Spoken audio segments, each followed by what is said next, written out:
Esta zona se refiere a la cuenca de la Laguna del Cisne, en donde hay una toma potabilizadora de agua de OCE que abastece la zona y la Costa de Oro.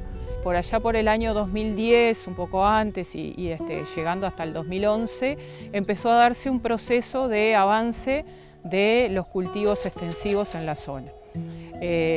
Básicamente soja y en algunos casos con rotaciones de soja con otros cultivos. Obviamente ese cultivo venía asociado al paquete de aplicaciones de agroquímicos y de los modos de aplicación asociados justamente a los llamados mosquitos por los vecinos acá en la zona. Estamos en realidad el paraje se llama Piedra del Toro, pero nosotros llamamos Estación Sosa Díaz. Aquí, en este preciso lugar, estás a unos 3 kilómetros de la Ruta 11. Al fondo tenemos la Laguna del Cisne y es un área rural. Primero se plantó trigo, también hubo temas con el trigo, ¿no? Por las fumigaciones, la quema del campo después que cosecharon y luego vinieron a plantar soja. Y acá en la zona se llama Piedra del Toro, le da nombre a la zona por el arroyo. Después tenemos a 1,5 kilómetros la estación de Sosa Díaz. Nosotros criamos ganado porque hacemos queso, hago manteca, hago todo, necesito las vacas lecheras porque hago todo con la leche. Queso ricota, queso común, la manteca, todo. Y a los año y medio, 2 años de que empezaron a comenzar a plantar soja, empecé a tener problemas con aborto de los animales y mortandad. Estamos acá en el establecimiento Piedra del Toro, que está ubicado en el camino Sosa Díaz, a 1 kilómetro de la Ruta 87. Hoy nos dedicamos junto con mi marido y bueno, mi familia, porque mis hijos ayudan, a la ganadería.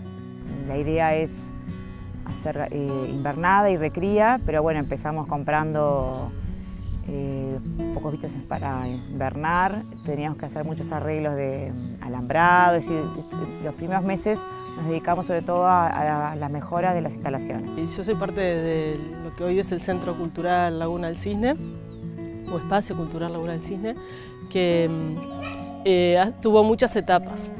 Nosotros nos vinimos en el 2013 para acá y a los 2 meses lo que era un colectivo de unas 6 personas empezó a generarse algunas dificultades por distintos temas, pero uno de los principales fue el que teníamos la soja muy cerca. Aún a un campo que está ahí de 300 metros ya la veíamos, digamos, lo que hoy es pradera era todo soja. La contaminación ambiental con la soja fue muy fuerte, muy fuerte.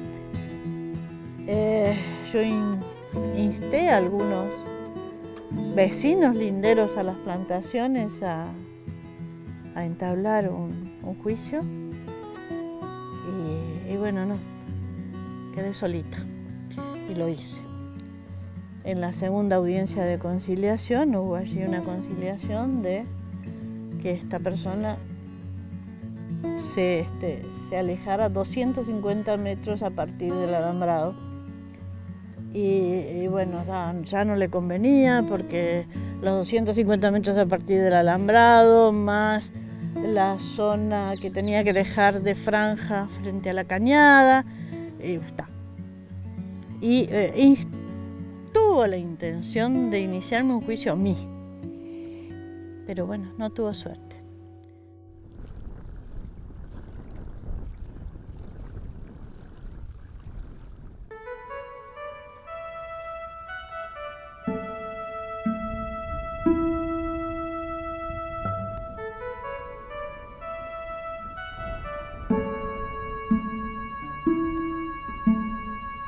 Pasaba que estaban los mosquitos, que son como los tractores grandes, ¿no? los que fumigan, en cualquier horario y a cualquier hora, y aún yendo un grupo de vecinos a decirle u otro, continuaban, o directamente planteaban que los que estábamos equivocados éramos los que vivíamos en la zona rural, ¿no? Como que eso tenía que habilitarse y punto. Y así fue como un periodo largo eso. Hasta el 2015. Eso empezó a generar conflictos entre la defensa del agua para consumo humano y del ecosistema y del hábitat del lugar y el sistema de producción. Ese conflicto se metió en la agenda de las autoridades, tanto municipales, departamentales y nacionales, y a raíz de eso, bueno, empezó a sesionar en noviembre del 2014 la Comisión de Cuenca de Laguna del Cisne, donde ahí hay presencia de las organizaciones civiles, de la institucionalidad pública también. Hasta ese momento de la ley había discusiones muy grandes de mucha cantidad de gente, o en el Club Pinamar, o en Ajupenco, o acá, o también la de Chinchilla. Y hasta el 2015 eran muy grandes, eran de discusión muy fuerte, porque había de querer quemar llantas en la ruta, cualquier cosa, y de decisiones de gente de irse muchas. Empezó a verse que bueno, la forma de salvaguardar y de tanto el tema del agua como los sistemas productivos y los vecinos de la zona era generar medidas cautelares que pusieran un marco de acción a lo que se podía hacer y cómo se debía de trabajar y vivir en esta zona. Cuando se empieza a delinear la ley, ahí como en 2015, ahí recién como que nosotros nos animamos a plantearnos quedarnos, ¿no? Cuando yo me enteré de las cautelares, la verdad que justamente en la zona que más que aprovecha el ganado, el pasto más verde, que está mejor, está contra la margen de los arroyos. Entonces fue algo bastante chocante, fue algo que realmente empezamos a pensar en mirar para otro lado y emigrar, porque la verdad que se nos complicaba y nos habíamos enojado bastante por el tema de que el campo es tuyo y no lo es, te sentís así, que no podés usar tu campo como vos quieras, como que te limita. Obviamente esos primeros meses fueron de mucha efervescencia y de mucho diálogo para tratar de justamente alivianar esa sensación de conflicto que había. En la medida que empezamos a aterrizar en los predios, donde empezamos a dialogar uno contra otro, digamos, y no en asambleas o talleres, la gente empezó como a entender cuál era el proceso y sobre todo empezó a identificar que este proceso generaba más oportunidades que conflicto con la producción. Después, cuando comenzó la Agencia de Desarrollo a visitarme, empezaron a plantearme posibilidades que podía hacer dentro de esos 20 metros para hacerlos productivos. Trabajé por una empresa muy grande, sobre todo del norte, durante 17 años y hace un tiempo quería como un poco abrirme y estaba hace un tiempo buscando campo para comprar. Me nombraron en este lugar, me pareció un poco raro la ubicación, cerca de Salinas. Al principio no iba a venir a verlo, lo terminé viniendo a ver y me llamó la atención los buenos campos que había acá. Nos encantó el lugar y decidimos comprarlo y ahí justo surgió que estábamos dentro de una cuenca, de una cuenca área protegida de Laguna del Cisne. Que bueno, con un montón de medidas que yo nunca había escuchado hablar, bueno, empecé a interiorizarnos y bueno, ahí fue que nos enteramos que era como una zona, para mí una oportunidad buena de producir algo distinto, pero como que las cosas venían como muy complicadas por distintos motivos que estaban pasando, por distintos intereses. Lo que indica la norma es que no hay prohibiciones de ningún principio activo ni de ningún cultivo. O sea, se puede hacer dentro de lo que se venía haciendo lo mismo. Lo que sí, la norma genera un marco de acción para que esos procesos sean más sostenibles. Todo lo que tiene que ver con la aplicación de agroquímicos debiera de hacerse en el marco de los principios activos, las dosis, los tipos de aplicación, los modos de aplicación que están permitidos en la norma nacional que refiere al Ministerio de Ganadería. Obviamente se puede seguir haciendo soja, pero lo ideal sería que se hiciera en un marco de rotaciones con otros cultivos o, por ejemplo, con cultivos más duraderos, como puede ser una pradera, en sistemas asociados con ganadería, por ejemplo. Eso es lo que se intenta.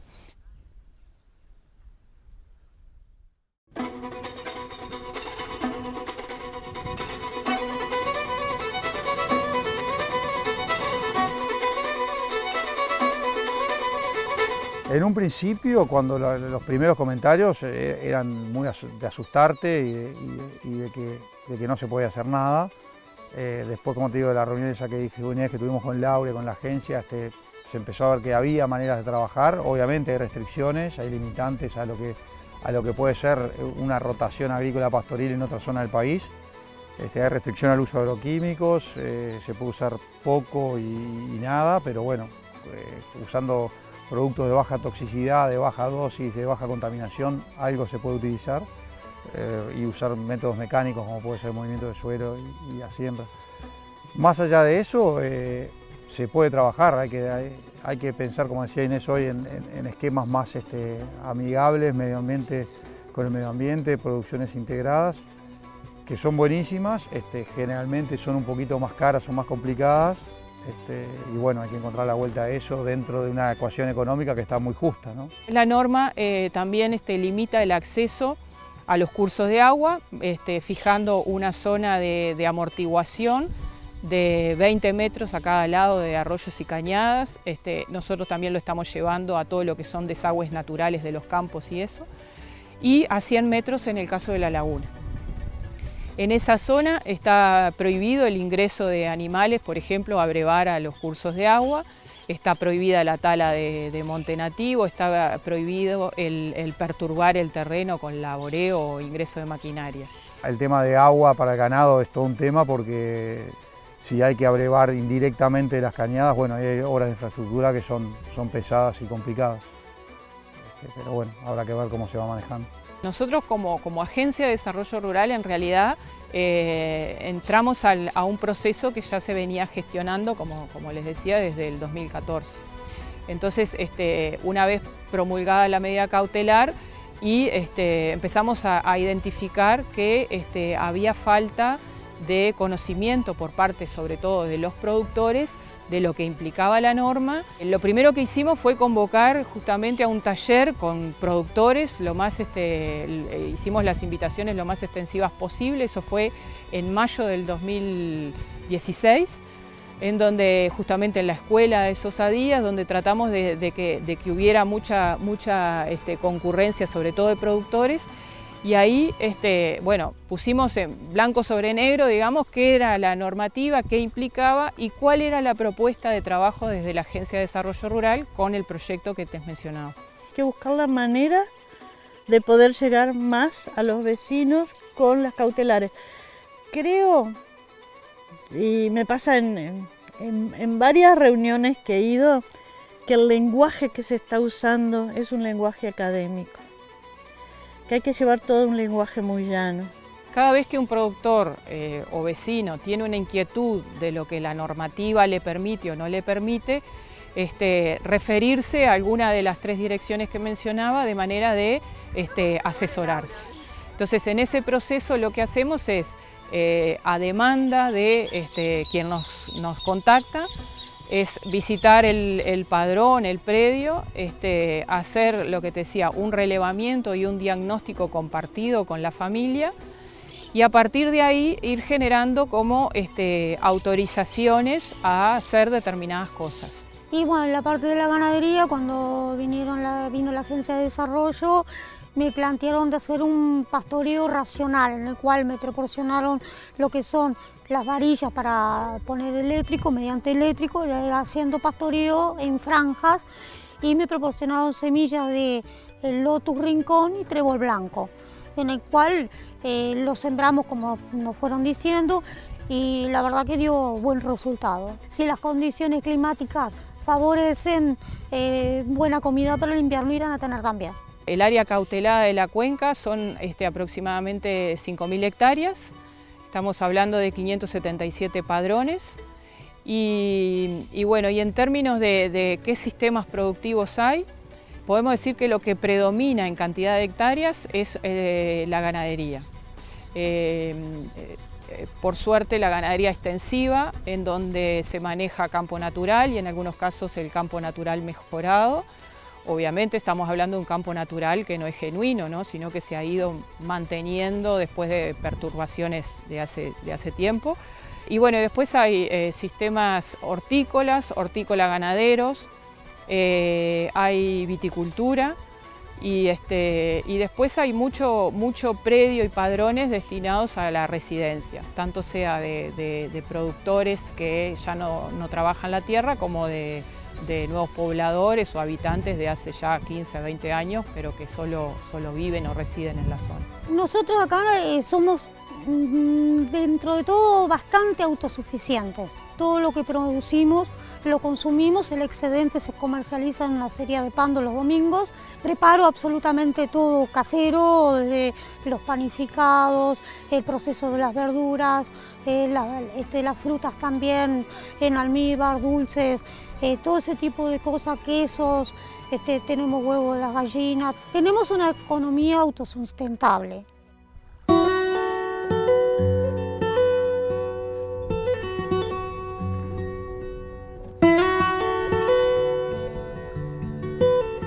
Ellos mismos en esos ámbitos de discusión, de diálogo y de generación de propuestas fueron interrelacionando y aprendiendo uno de otros, o sea, viendo que, por ejemplo, uno necesitaba alfalfa y había productores que plantaban alfalfa, eran vecinos y no se conocían.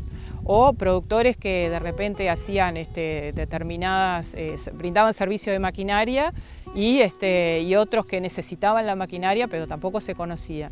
Entonces empezaron como a darse esas articulaciones, esas redes de conocimiento interno y empezaron a ver que, bueno, que no era un tema de unos contra otros, sino de complementarse. Y eso se dio tanto a nivel de los predios, de los sistemas productivos, los productores, como de los habitantes, ¿no? Los vecinos que se autodenominan, digamos.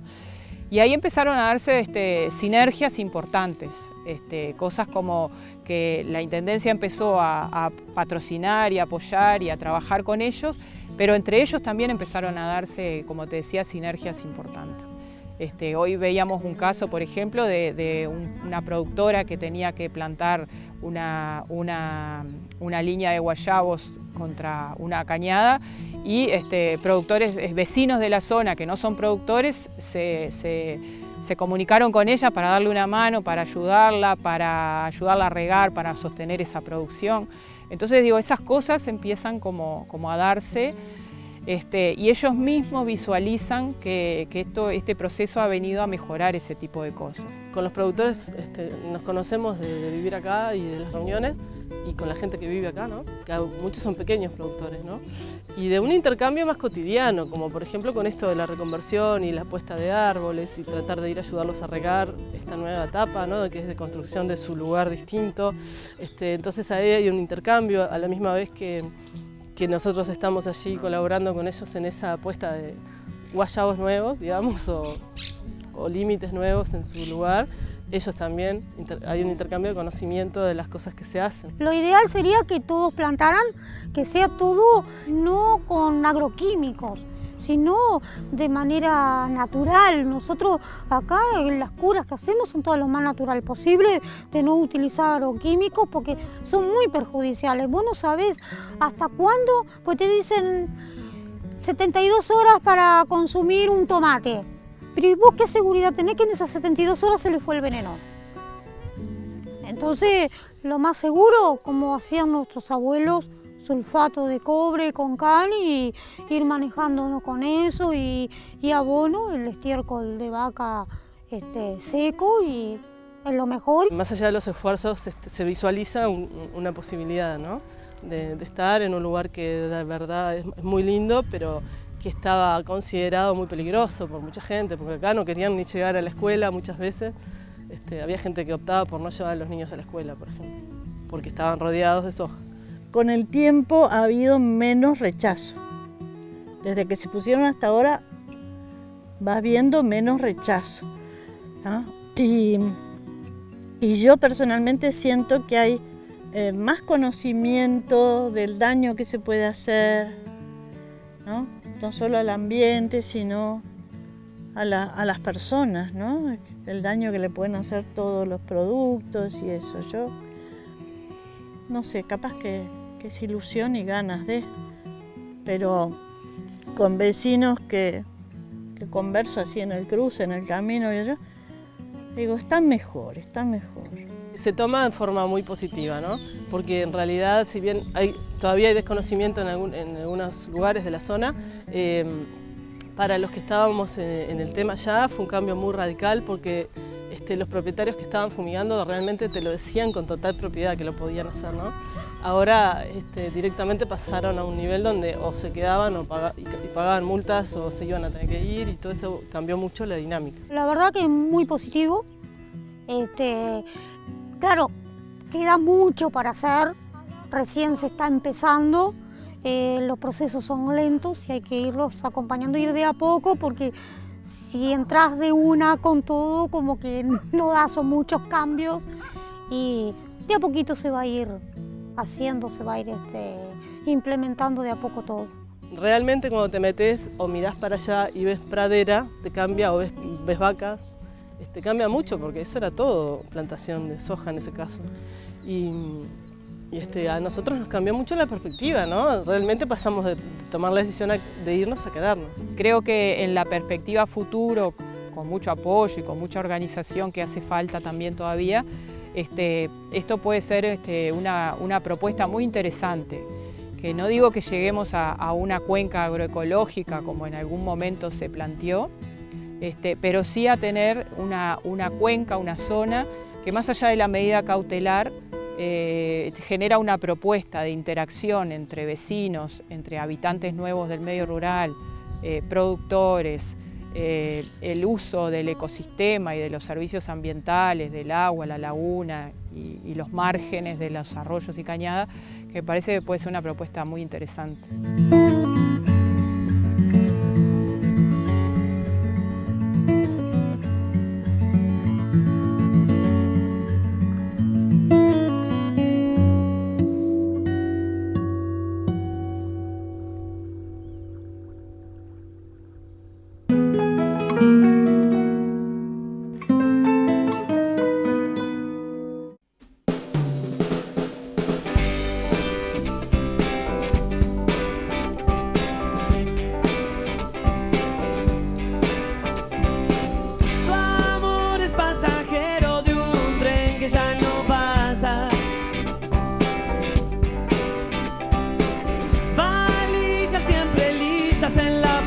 De la casa,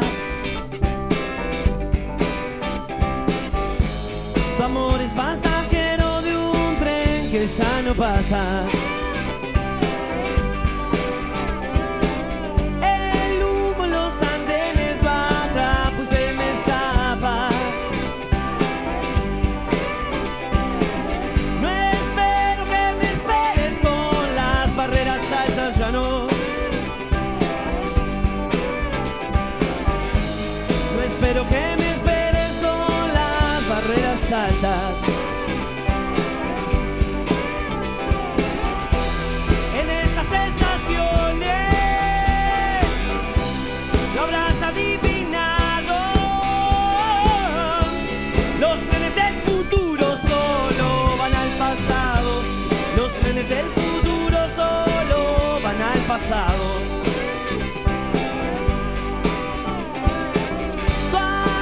Prisionero de un tren que nadie alcanza. Antiguos bandoleros intentan darle caza. Y en el vagón blindado mueren sus esperanzas. En el vagón blindado mueren sus esperanzas.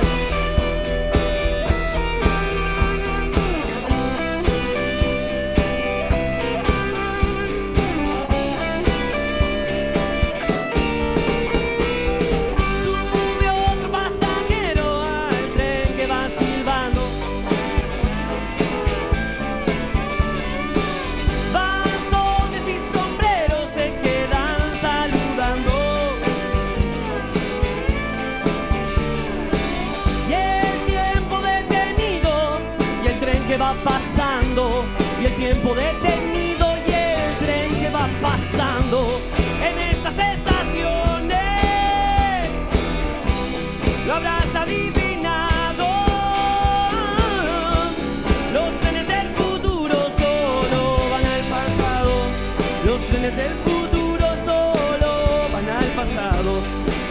del futuro solo van al pasado. Los trenes del futuro solo van al pasado. Los trenes del futuro